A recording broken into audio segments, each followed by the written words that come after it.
Hey, family, and welcome back to another segment here on GEMS Podcast. For those of you that are new to the community, welcome. Thank you so much for coming in. For those seasoned listeners, welcome back. I'm so glad that you decided to listen to another segment.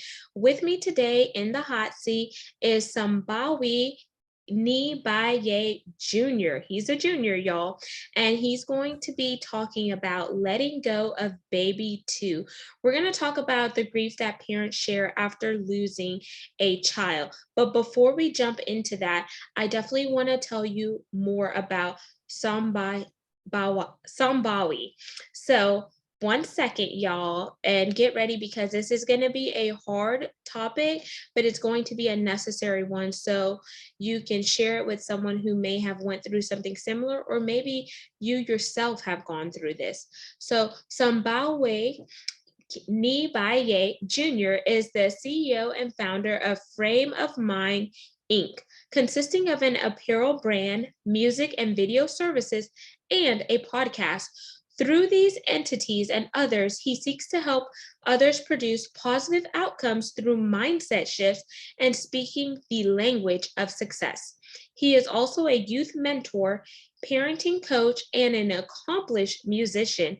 In addition, he is a husband, a father, and a believer that faith without works is dead.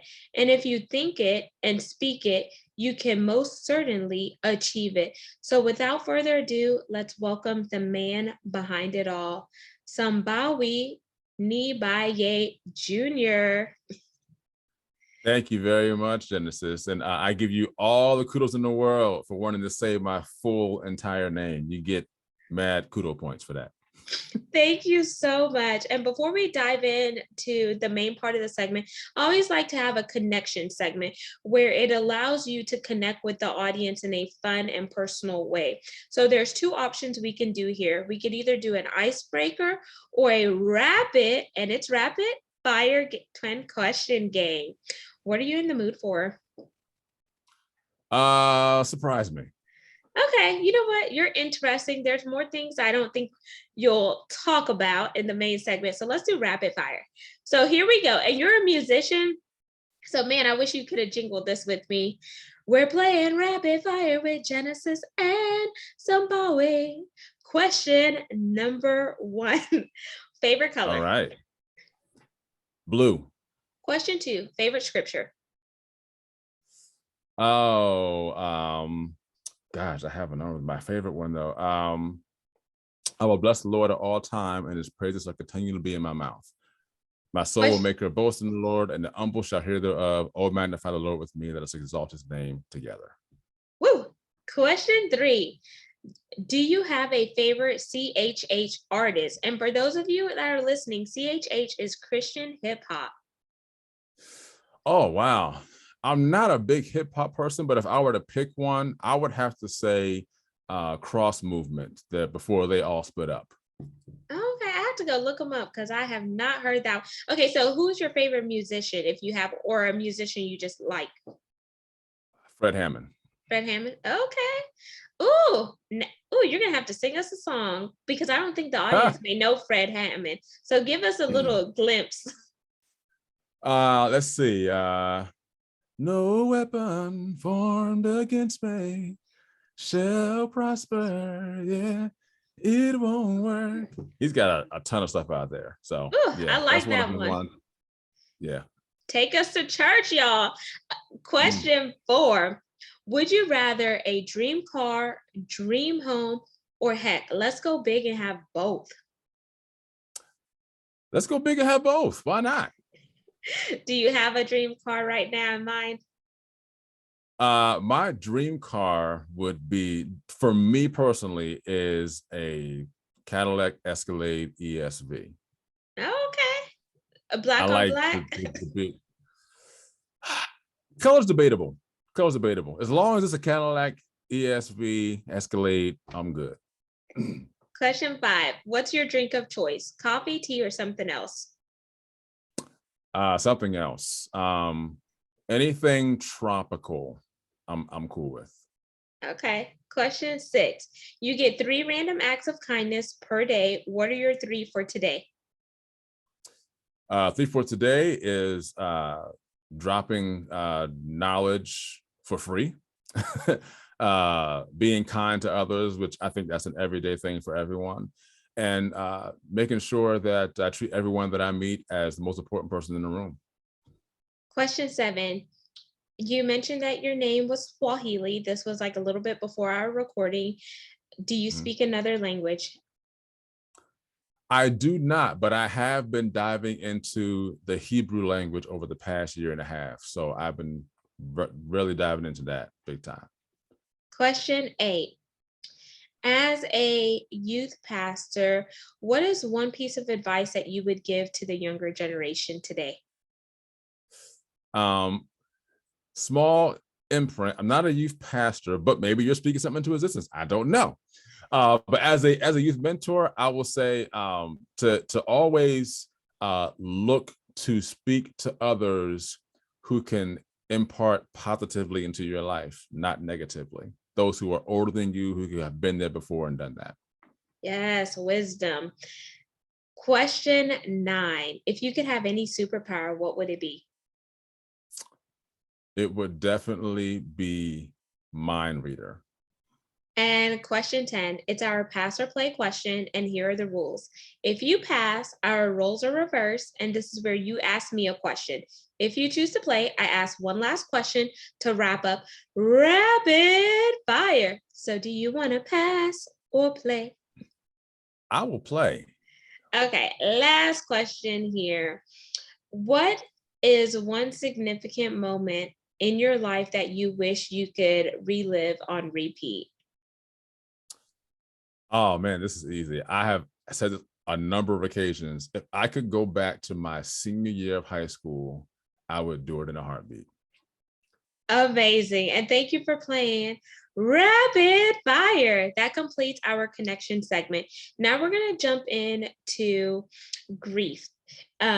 You and your wife lost a child, and by going through that life journey, it allowed you to pour in and give back to others who were able to resonate with the experience that you all share, even though they may have experienced it in a different way, which Mhm. prompted you to write the book, Letting Go of Baby 2, which is the Mhm. book of how you, as a male and a husband, dealt with the loss of a child from the male perspective.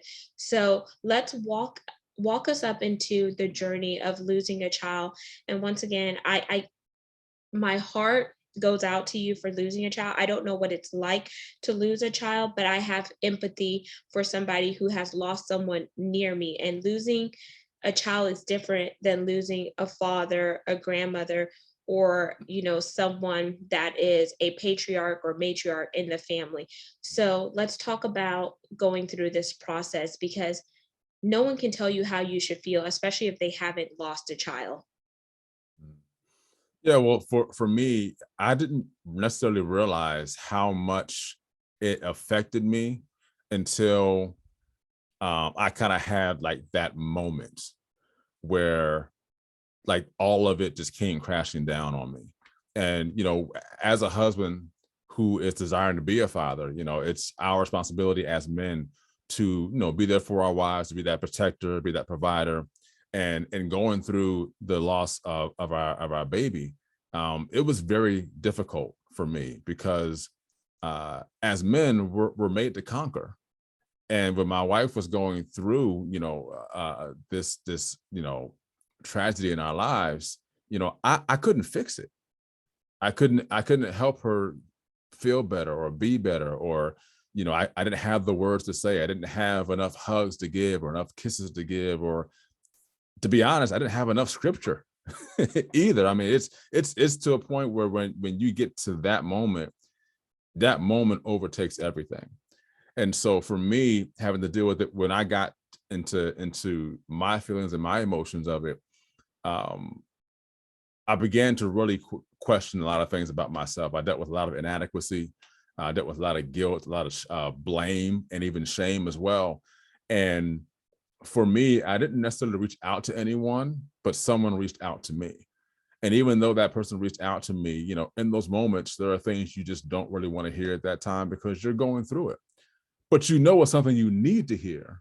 But at that moment, your mind is just somewhere else. You're not thinking about these things here. So, question there, just to put it in context, when you lost your child, was it a miscarriage? Did your child make it into the world and die afterwards? I just want to put the context there for the audience so they could see at what stage you all lost a child, because I do have someone in my network that lost a child, but I think the child was like 3 or 4. So, and that's a different stage of grief versus losing a Right. child via a miscarriage or et cetera. So I just wanted to ask that question. And if you don't feel comfortable answering, let me know because I want to be respectful.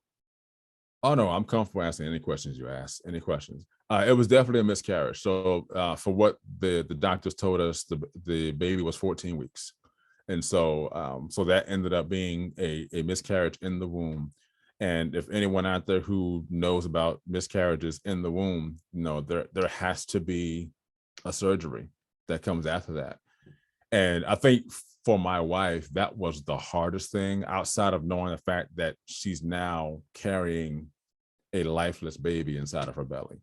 That the surgery part of it is not it's not pretty at all. And I will kind of leave it there. And it's not it's a procedure that it's really something it's something to not to behold, but something to just think about, like, wow, that this has to happen in order for us to get rid of this, you know, this lifeless child inside of my wife. So yes, it was a miscarriage.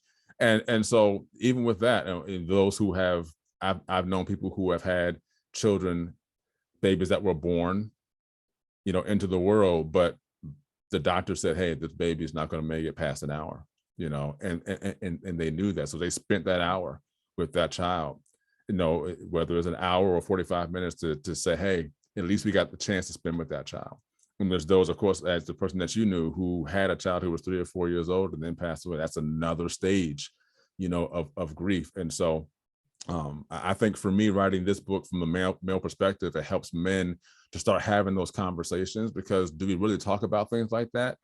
I don't believe so, because we're taught to just, you know, just deal with it, hold it in, like, you're a man, like, suck it up, you know. But we're human beings too, like, men hurt too, you know. And so this for me was like an avenue to help other men to deal with that grief, because what happens is when you don't deal with certain things, they begin to fester and they begin to start to snowball into bigger things. And so now you start acting out in ways that towards other people who have no, you know, connection with how you're feeling, but because you didn't deal with that situation, you know, in the past, or even in that present moment, you know, you begin to start doing things that affect the relationship with your wife, with your children, if you have any already, and those who are connected to you. And so I wanted to be able to open that space to have for men to be able to have the conversation, to be able to deal with, heal from, and be free of the situation of having a baby loss. Absolutely. And I like the fact that you wrote it from a male perspective to help other men. And you hit the nail on the head whenever you said men don't like to talk about certain things, and it could be based on the product of their environment and how they were raised. Especially, I've noticed this with the Black and Brown community, because you always hear, don't cry, like, don't be weak, don't do this. And whenever you hear that growing up, from the outside looking in, from a woman's perspective, I feel like that is taking away that boy's ability to really connect with his emotions. And then he goes through life just harboring everything. And then whenever something were to happen, whenever he gets, you know, he gets engaged, he gets married, and then he's going through his own life, sometimes that woman in his life needs him to be charismatic, needs him to show some emotional to meet her where she's at. And because he has been conditioned and certain things have been ingrained in him since childhood, childhood, it takes him a lot longer to process certain things. So the wife may see and hear like, oh, okay, like he doesn't really care, when in actuality he may not know how to relate to what you're going through because he's not on that emotional plane.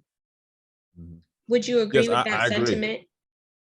I do. I agree 100%. And let's even take it back further to where it's not even to where you get to marriage. It happens through, through grade school, through middle school, through high school, and if you're in college or when you're starting to become an adult, you begin to hide a lot of feelings and emotions because you've been taught though, well, that's weakness. Like, don't show the sensitive side. Don't be so weak.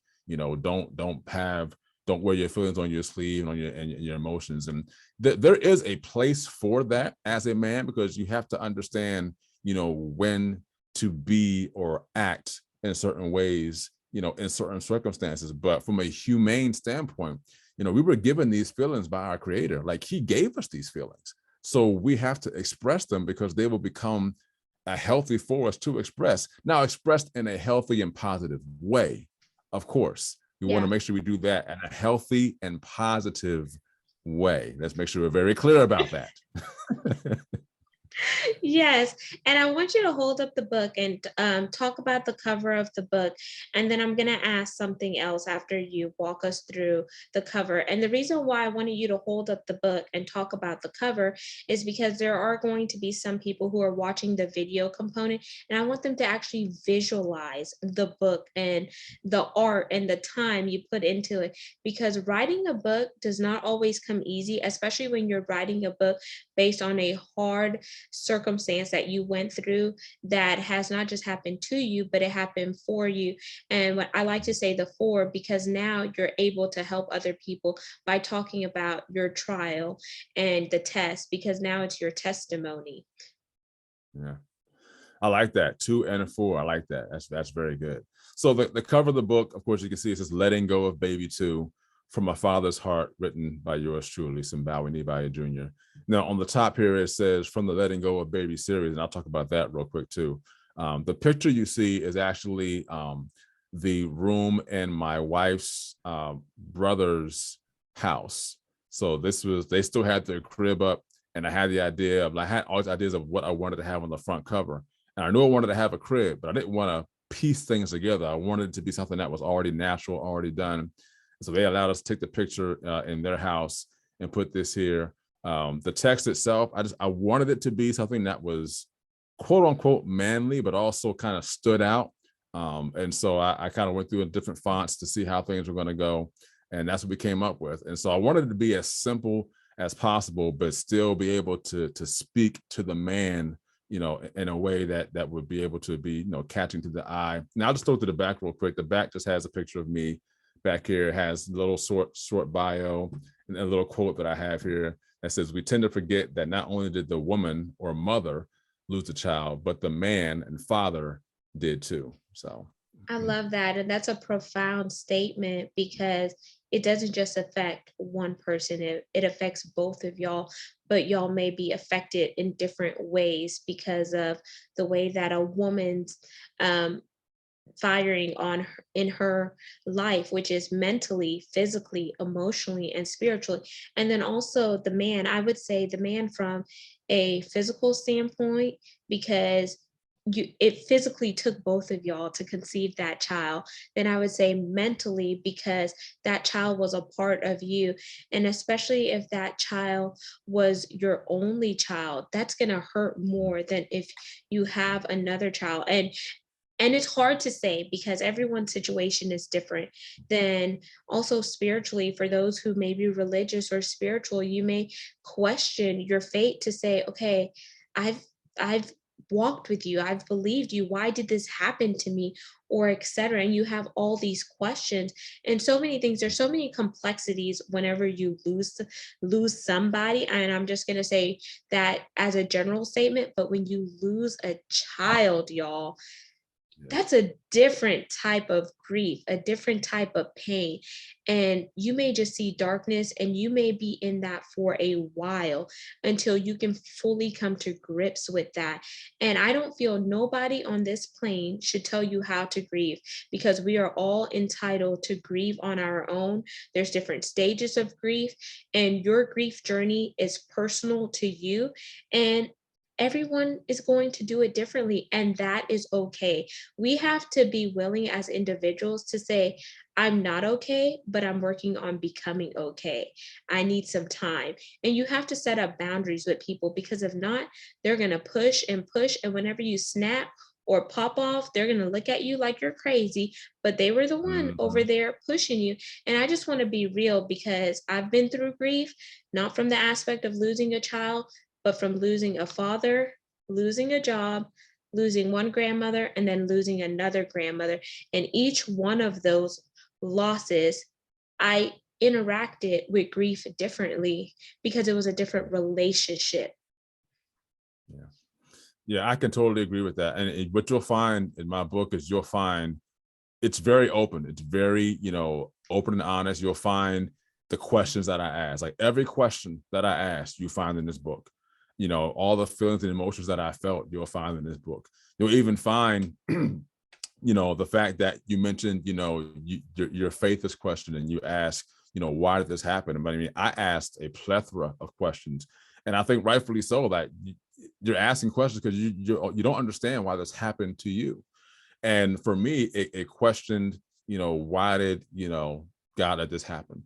Why did this happen to us? Like, what did we do so wrong that this happened? You'll also find in this book where there's even lessons, from a manhood perspective, where my father taught me things as a child, going into a teen, into my adulthood years, that necessarily didn't prepare me for this moment or that moment that we encountered. But because I had the voice in the back of my head telling me, hey, it's okay for you to feel this way and still be a man and be manly, and that was me understanding in that moment, okay, I need to be there for my wife. I need to be strong for her right now because she's the one who's going to deal the most with this because of the connection between her and the child. But there has to be a moment where you, as the man, you need to have your moment. And whenever that moment happens or wherever it happens, it's fine. Because if you don't have that moment where however it is you grieve, however that happens, you have to have that moment because that can fester and build and it can tear relationships apart. I've seen it happen. It can also have an effect on your relationship with your children down the line when you have some, if you don't have some already. And it can affect your job. It can affect how you interact with people because you've never dealt with that situation. You held it in, you concealed it, you covered it up. And I like to refer to it as like a soda bottle or a soda can. If you shake it up and take that top off, it's going to explode. And it explodes on any and everything that's around it, period. It doesn't care who it is. It explodes. So you don't want, and I've been there before, not with this situation, but in another situation where I kept suppressing it and I suppressed it and I suppressed it. And eventually I said, okay, here comes the Hulk. and that's what happens. And so we want to help prevent men from having those moments. And look, we're human. We're going to have moments where we don't do the right thing, make the right decision. But if we can help someone else come along who either has already happened to already, or you may end up having the situation happen to you, now there's a resource for you as a man to refer to say, hey, I'm not alone in this. Someone else has gone through this and they left me a resource to deal with this and to be able to look back and see how I can deal with this in my own way. And then be able to reach out to other men and have conversations around it. I believe having a community around that for men is important. We don't have to do it as the women do it. We can do it in our own way. But to realize that you're not alone, you never were alone. It's just, where are the men at that have dealt with this? And are they speaking out about it to help other men to deal with it? I love that. And I love that you are being the catalyst to fuel the conversation. One thing that I would love to see happen with this book of letting go of baby two is you to get it in more therapist offices or form book clubs that the men can, just let their guard down, kind of like have a kickback and just read the book, talk about it in a healthy way where everyone could kind of share their viewpoints. I would also like to see it with some of maybe those people who are going through maybe Planned Parenthood, especially if they're thinking about getting rid of a child and they don't really know the ramifications that may come later on. Maybe if they see that book in the waiting room, that may cause them to shift their thinking. Who Mm. knows? And just really just think outside of the box on where this book can go reach wise and how it can help other men who are going through something similar like you went through, Sombawi, and Mm. just really just engage in a conversation because that's what it is. It is a conversation, and it's a way for you men to connect and have empathy, have compassion, and do life together. Because men, you are not alone in this situation. But if you keep everything bottled up inside of you, you're not going to heal. So it's okay to let your guard down and connect with another man who is going through something similar or who has already went through it, but he made it on the other side.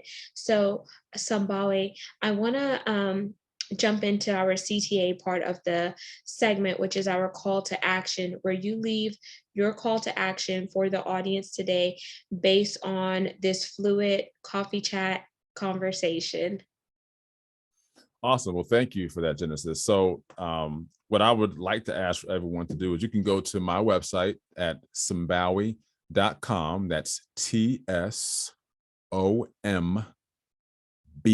as in boy, AWI.com. You can purchase Letting Go of Baby 2 right there from my website. We do have, depending on when we have this